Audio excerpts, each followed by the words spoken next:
Okay, welcome everybody to Zigmatech Consult Limited Learning Hub. So I'll be taking you on foods and nutrition, and then we'll be looking at nutrition. So what is nutrition? We say nutrition is the study of how your body uses the food that you eat. So how do your body use the food? For every food you eat, the body uses the food and makes it what? Let's look at nutrients. A nutrient is a chemical substance in food that helps maintain the body. Some provide energy, all help build cells and tissues, regulate bodily processes such as breathing. No single food supplies all the nutrients the body needs to function. So whenever you eat food, not every food provides all the nutrients. That's why we have complementary and supplementary diets. So where one does not meet up, the other one complements it. Let's move on. Now we have the 6 classes of food. The first one we have is vitamins, we have minerals, we have water, we have protein, we have carbohydrate, and in carbohydrate we find our starches, we find sugars, we find our cellulose here. So vitamins, like we all know, are body-building agents, and our minerals, water is very essential. You know, we said 2/3 of our body is made up of water, and protein is also very important. It is one nutrient that should be in our food that we eat every day also, and fats, which is very important. But let's move on to the nutrients that have calories. You know, we hear of calories and then how we should avoid it. Let's see protein. Protein has calories. Carbohydrate also has calories. And fatty foods. But fatty foods contain a lot of calories, and then we should avoid them. Now, what is calorie? You may be wondering, what is this calorie that we hear about? Now, a calorie is a unit of measure for energy in food. For every food, there's a unit of measure for that is found in the food. That's the unit of energy. Now let's look at the calories that we find per gram in each food. We have proteins. We have 1 gram, and it contains 4 calories. For carbohydrates, we also have 1 gram, and it also contains 4 calories. Then we have for fat, 1 gram, but it contains 9 calories. Can you see the difference?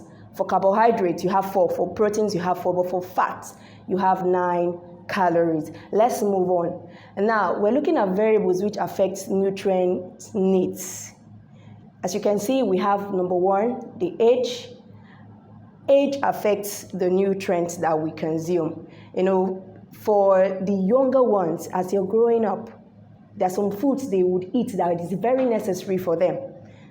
Like they need more of the protein food and then the carbohydrate food. Then for those that are elderly, the aged ones, they don't need a lot of these foods because they're already grown up already, so they need to watch it. And also gender. Gender is very, very important because it also affects our nutrient needs. Now for the boys, you know, growing boys, they are involved in a lot of activities, you know, playing soccer. Then for the girls, as they grow up to adolescents, they tend to menstruate and then lose a lot of blood, so they need to consume foods that are rich in zinc and calcium to help them balance their diet. And then activity level, also like we said earlier, for the boys, you know, they are involved in a lot of activities. And also the climate too affects the nutrients that we should consume. And also our health status is very, very important. We have different physiological needs for different people, such as the sedentary workers, lactating mothers. We have pregnant women, infants and children. All these people, they have different nutritional needs that should be put into consideration whenever they are being given anything called food. And remember, food is anything you eat that has a nutrient in it. So for anything to be called food, it must do what? Contain 1 or 2 or more nutrients in them. So also the state of nutrition is very, very important. It's one variable that affects the nutrient needs of individuals. Let's move on. Now we have 10 dietary guidelines to do what? To keep fit. Now, why do you need to keep fit? You need to aim for a healthy weight. You need to aim for a healthy weight. It's very, very important. Check out your weight. The second one is to be physically active each day. You don't just sit down. This affects sedentary workers because you're always what? Sitting down. Let's take the bankers, for instance. They're always sitting down doing one or two things and they hardly get up. So they should at least once in a while stand up, do some things, and they're not just sitting around. The next one is to build a healthy base. Now, let the pyramid guide your choices. We know the food pyramid where we are able to know the servings for each food, like for your protein, for your fats, for your carbohydrates. You should be able to know which serving is good and suitable for you. Also, choose a variety of grains daily, especially whole grains. So whenever you're eating, you should be able to consider your diet. Make sure it is what? Balanced. Another thing also you should look at is choose a variety of fruits and vegetables daily. A lot of people say, I don't like vegetables, I don't like fruits, but no, fruits and vegetables are very, very important for you. So you need to add them and incorporate them into your diet. Now you need to keep food safe to eat. Most of us are very nonchalant about the way we handle our foods. So you need to build a healthy base by keeping your food safe to eat.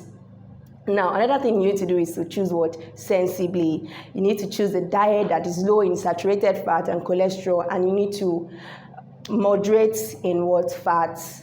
Total fat, you need to do that. And another one is to choose beverages and foods to moderate your intake of sugars. You need to choose them likely. You don't just pick anything randomly and just start eating. Another one is to choose and prepare food with less salt. The salt intake should be minimized. Another one is if you drink alcoholic beverages, do so in moderation. Thank you so much. We've come to the end of this session, and I'm hoping to see you. But before I leave, I want to introduce you to an app that's very, very important for us to get to study with, and that's the Examguide app. They have a variety of subjects there that you can actually visit to prepare you for your exams. So I would recommend you visit and get the app online and study for yourself. See you in our next class. God bless you. Bye.